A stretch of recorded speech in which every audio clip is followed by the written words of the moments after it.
Ada yang tahu kemah pertemuan itu apa? Kemah pertemuan tabernakel. Bu Foni lagi, puji Tuhan. So, mari kita baca dari bantu saya baca. Lalu awan itu menutupi kemah pertemuan, dan kemuliaan Tuhan memenuhi kemah suci, sehingga Musa tidak dapat memasuki kemah pertemuan, sebab awan itu hinggap di atas kemah itu, dan kemuliaan Tuhan memenuhi kemah suci.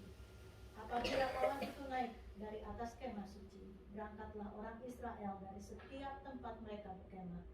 Tetapi jika awan itu tidak naik, maka mereka pun tidak berangkat sampai hari awan itu naik. Sebab awan Tuhan itu ada di atas kemah suci pada siang hari, dan pada malam hari ada api di dalamnya. Di depan mata seluruh umat Israel pada setiap tempat mereka berkemah. Apa itu kemuliaan Tuhan? Di sini disebutkan 2 kali tentang kemuliaan Tuhan. Di dalam Mazmur 19 ayat 2, pemazmur mengatakan, langit menceritakan kemuliaan Allah dan cakrawala memberitakan pekerjaan tangannya. The glory of God. Pada waktu saya SD, saya mengingat sekali bagaimana Tuhan memanggil saya dalam pelayanannya. Waktu itu saya hanya melihat kepada cakrawala, awan yang nun jauh di sana, dan kemudian saya melihat kehidupan saya tidak hanya saat ini seperti ini saja. Ada sesuatu yang kekal. Hanya melihat kepada cakrawala. Kalau kita melihat ke langit dan melihat bulan, bintang, dan matahari khususnya, kita dapat menyaksikan kemuliaan Tuhan. Seperti cakrawala dan langit itu bersorak, berseru kepada kita. Kalau kita di Australia ini sering sekali kita travel, kita bisa melihat betapa indahnya gunung-gunung, laut, pantai, lake. Dan itu saudara, kalau kita berhenti sejenak, kita bisa melihat bahwa Tuhan sedang berbicara tentang kemuliaannya kepada kita. Tuhan kita luar biasa. Waktu saya melihat awan-awan itu, saya mulai dipanggil. Bahwa hidup saya ini bukan hanya hidup yang untuk sementara, but ada hidup beyond daripada apa yang kita rasakan sekarang. Dan apa kehidupan yang beyond daripada sekarang gitu? Ya itulah panggilan Tuhan untuk kita bisa bertumbuh dan mengenal Dia lagi lebih dalam. Kemuliaan Allah adalah kemegahannya, keagungannya. Terkadang kemuliaan Allah digunakan secara lisan untuk menyatakan siapa dirinya. Allah mengatakan, Alkitab mengatakan bahwa Musa melihat kemuliaan Allah di Gunung Sinai. Kita juga diberitahu saudara bahwa kalau kita tidak menaati Tuhan Allah, kemuliaannya mundur dari kita. Pelayanan Yesus Kristus memuliakan Allah Bapa walaupun Dia sampai terhina di kayu salib. Dan Bapa yang akhirnya membangkitkan Dia. Allah Bapa pada akhirnya juga memuliakan Yesus. Saudara, kita orang percaya diperintahkan untuk mencerminkan kemuliaan Allah. Suatu saat mereka yang berada di sekeliling kita, mereka juga dapat melihat kemuliaan Tuhan. Bahkan kita dikatakan di dalam Wahyu, dan kota itu tidak memerlukan lagi matahari dan bulan untuk menyinarnya, sebab kemuliaan Allah meneranginya dan anak domba itu adalah lampunya. Luar biasa, saudara. Kemuliaan Tuhan itu dalam bahasa Ibrani-nya kavod, itu diawali dengan perkataan beban berat gitu loh. Beban berat, seperti beban beratnya kalau kita lihat Rambo, Sylvester Stallone ya. Kayak punya senjata yang luar biasa itu. Kata kafot itu, kata beban itu kayak itu. Kayak kita lihat film-film yang megah seperti itu ya, Terminator itu seperti itu, beban berat itu. Jadi kemuliaan Allah itu, kemuliaan itu artinya ada sesuatu yang glory, ada sesuatu yang berat gitu loh, yang siap gitu loh untuk melakukan sesuatu dalam kehidupan kita. So, kemuliaan Allah adalah berbicara tentang kekuatan dari Tuhan, kuasa dari Tuhan yang ajaib. Bagaimana kita bisa melihat gunung begitu cantik, matahari yang begitu luar biasa powernya diciptakan. Penciptanya lebih besar daripada matahari itu sendiri. Jadi power kita melihat akan kemuliaan Tuhan. Nah saudara, kita akan mengalami kemuliaan Tuhan seperti kata pewahyuan ini. Demikian juga selanjutnya kita akan melihat di Efesus 1, dikatakan di situ bahwa Roh Kudus itu adalah jaminan bagian kita sampai kita memperoleh seluruhnya, yaitu penebusan yang menjadikan kita milik Allah untuk memuji kemuliaannya. Dengan kata lain, kemuliaan Allah itu memang disediakan bagi kita, tapi kita boleh menikmatinya, boleh mengalaminya, dan seperti Roh Kudus yang diberikan kepada kita sebagai jaminan. Jadi kalau kita mengalami Allah dalam kehidupan kita, mengalami Allah dalam komunitas seperti ini adalah jaminan bahwa ada sesuatu yang lebih besar daripada itu yang dapat kita terima, saudara. Tuhan itu luar biasa dan Dia menyediakan pada waktu semuanya itu untuk kita. Pemazmur mengatakan, lihat dan kecaplah kebaikan Tuhan. Pertanyaannya saudara, kalau kita kembali kepada hal demikian, apa yang menghalangi kita mengalami kemuliaan Tuhan?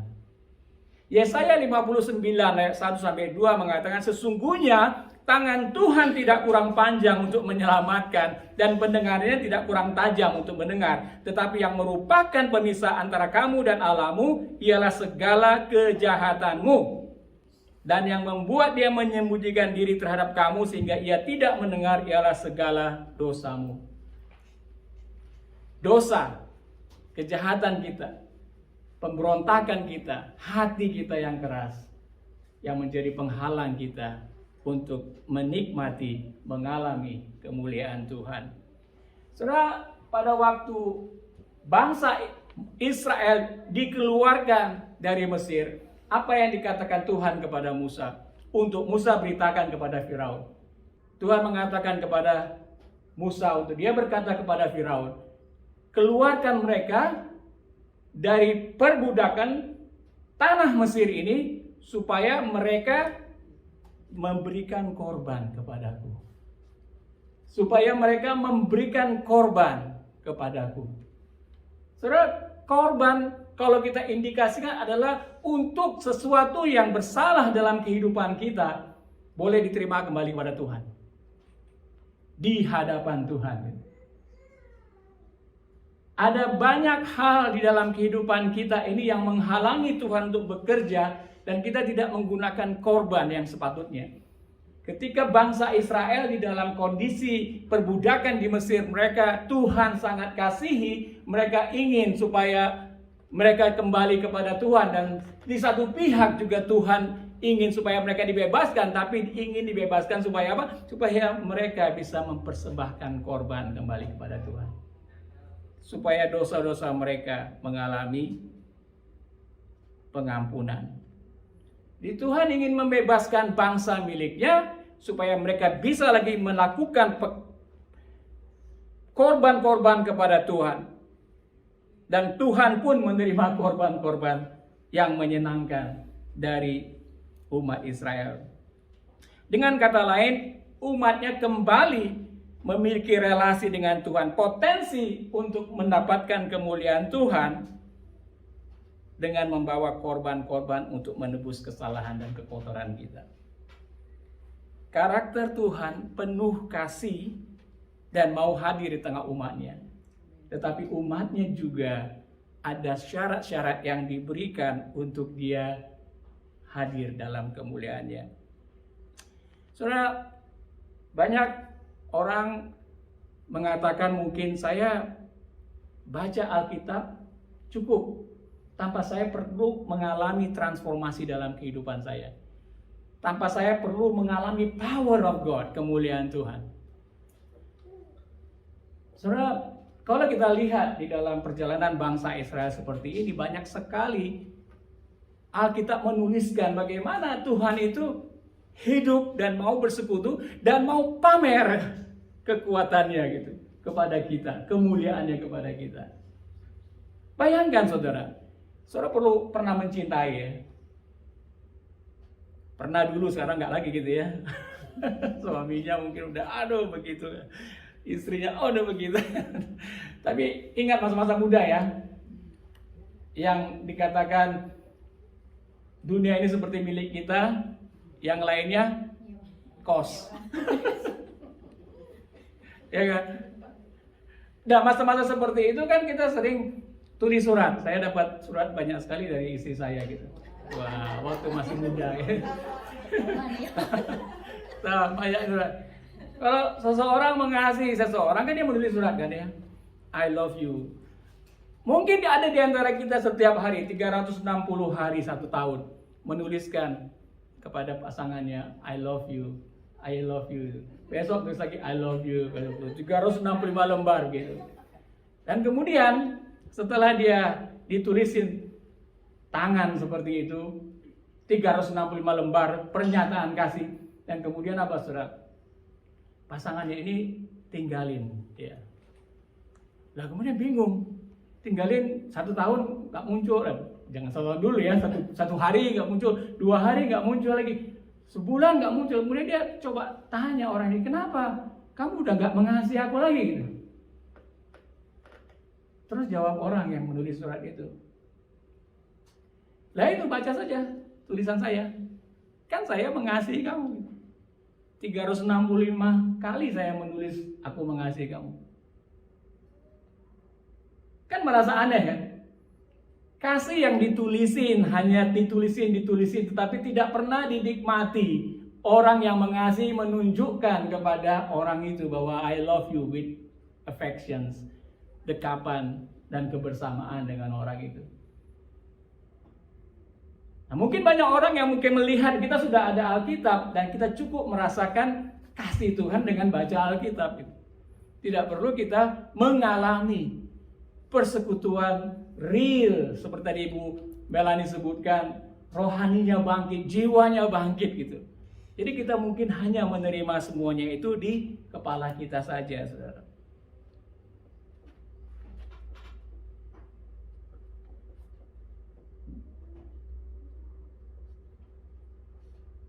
Demikianlah, saya percaya bahwa Tuhan ingin supaya kita bukan hanya menerima tulisan dari Dia tentang kasihnya kepada kita, tetapi juga Dia ingin seperti yang kita baca, kemuliaan-Nya datang di tengah-tengah kita. Saudara, ada 3 hal dari cerita ini saudara yang mungkin kita bisa tarik pengalamannya untuk kita sendiri. Yang pertama-tama saudara adalah karakter Tuhan yang mau bersekutu dengan umatnya. Bahkan mau menunjukkan kemuliaan Tuhan di tengah umatnya. Dia Allah yang mau membebaskan kita. Karakter Tuhan mau bersekutu ketika Dia membebaskan mereka, karena Dia punya kerinduan untuk bersama-sama dengan umatnya Israel. Berulang kali di dalam cerita-cerita Alkitab kita melihat hal yang sama, bahwa Allah ingin menyatukan kembali manusia dengan dirinya sendiri. Ketika Dia memanggil Nuh untuk menyelamatkan beberapa anggota keluarganya karena dunia ini sudah tidak mau oleh karena dosa dan harus mendapatkan upahnya. Dan Tuhan memanggil Nuh untuk dia memulai kembali satu generasi baru. Ya. Tuhan senantiasa di dalam Alkitab menunjukkan betapa dia ingin menyatu dengan umatnya. Bahkan dia menjanjikan bahwa dia akan datang sebagai Allah Immanuel. Karakter-karakter Tuhan seperti ini, saudara, kita lihat dari kisah seperti ini. Bagaimana mereka bisa saja sendirian, tetapi Tuhan senantiasa menyertai mereka. Ketika awan itu tidak naik, maka mereka pun tidak berangkat sampai hari awan itu naik.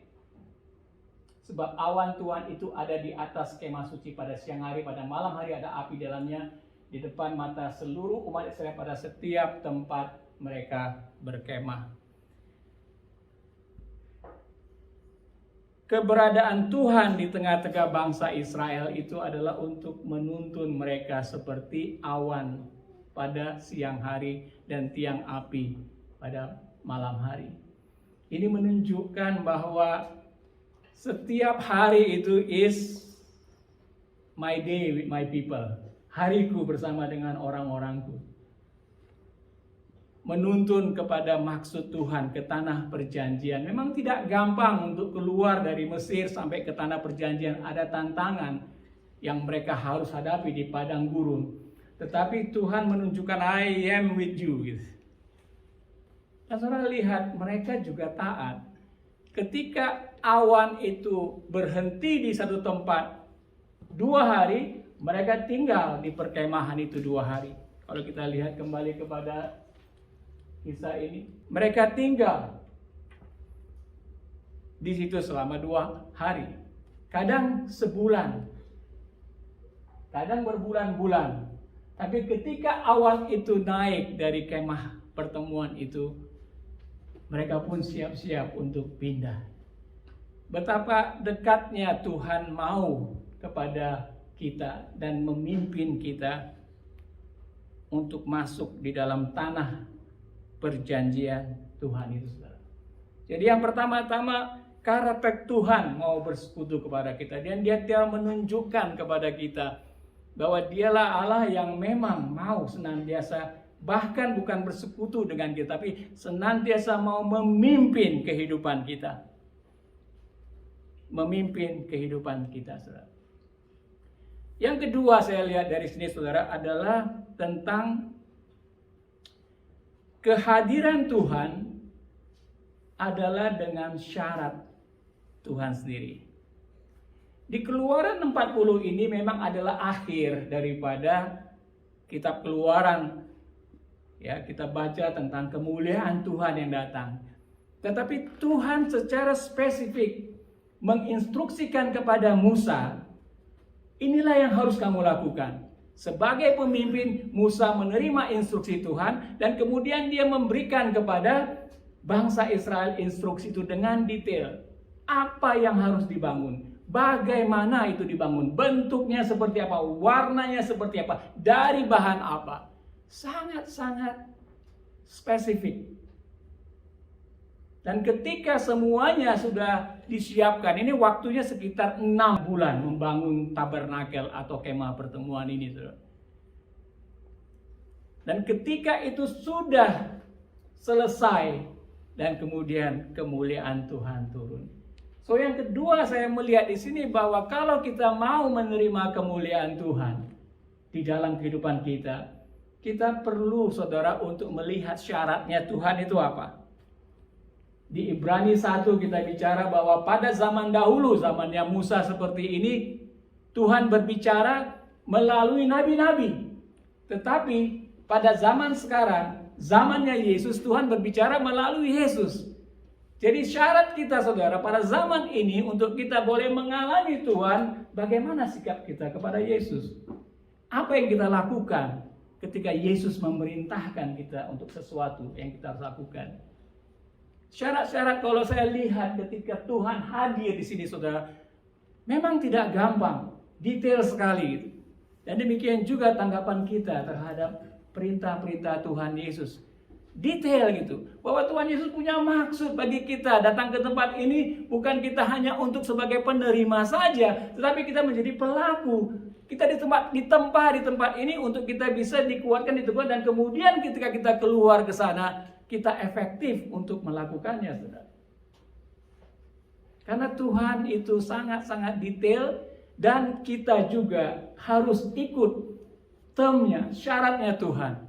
Dan di kemah pertemuan yang dibangun oleh Musa dan seluruh bangsa Israel, ketika mereka selesai membangunnya, Tuhan berkenan hadir.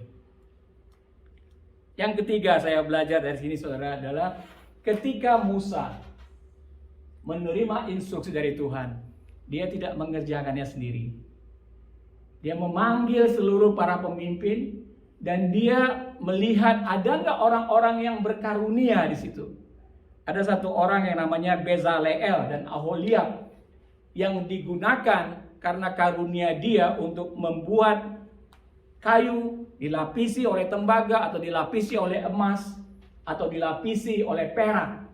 Dan kemudian juga ibu-ibu lainnya juga dilibatkan untuk menjahit tenda itu. Kemudian ada orang juga yang mempersembahkan kulit-kulit binatang untuk membangun menjadi tutup daripada tenda itu. Dan kemudian juga ada yang mempersembahkan emas mereka, tembaga mereka. Dan semua bangsa Israel dilibatkan di dalam membangun kemah pertemuan ini, saudara. Dan luar biasa. Bahkan berkelebihan. Sampai Musa mengatakan, jangan lagi dikirimkan. Karena ini sudah cukup untuk membangun kemah pertemuan. Jadi partisipasi para pemimpin, karunia-karunia, kerjasama, dan persembahan semua bangsa Israel itu turut campur dalam mempersiapkan kemah pertemuan ini, saudara. Saudara, kita lihat di sini bahwa kita mengerti kalau kita mau mengalami kemuliaan Tuhan di dalam kemah pertemuan komunitas kita di sini, kita siap-siap juga menyadari bahwa karakter Tuhan sendiri mau gitu. God mau untuk bersama dengan kita. Dia Allah yang beserta dengan kita gitu. Dia telah menunjukkan, dia sudah mengorbankan anaknya yang terkasih. Untuk apa? Untuk persekutuan dengan kita. No question asked. Itu jelas. Tuhan mau hadir dengan kemuliaannya di tengah-tengah kita. Yang kedua, tapi bukan dengan syarat kita dan kondisi kita, tetapi Tuhan.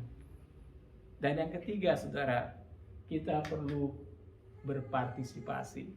Saudara, di dalam kisah Musa dipanggil, kita melihat sejak bayi, Tuhan bisa melihat Musa ini punya talenta pemimpin waktu dia bayi. Tuhan bisa melihat juga Daud hatinya. Yang kita bisa pelajari di sini adalah kita sebagai manusia, kalau kita mau mendapatkan kepercayaan, we have to earn. Kita harus mendapatkannya gitu. Kita harus mencoba membangunnya gitu. Bersama-sama gitu. Karena kita nggak tahu. Jadi lewat relasi, lewat saling kenal, kita akhirnya bisa tahu orang itu seperti apa. So, trust itu usaha kita untuk kita dapatkan. Tidak diberikan begitu saja. Tapi Tuhan dia bisa melihat ke dalam hati kita bagaimana diri kita. Saudara, ekspektasi tinggi lawatan kehadiran Tuhan bagi kita. Ekspektasinya tinggi. Pimpinan Roh Kudus tapi jelas. Kita mau menyerahkan diri ketika kita datang ke dalam kemah pertemuan semacam ini. Dan kita akan mengalami kebangunan rohani.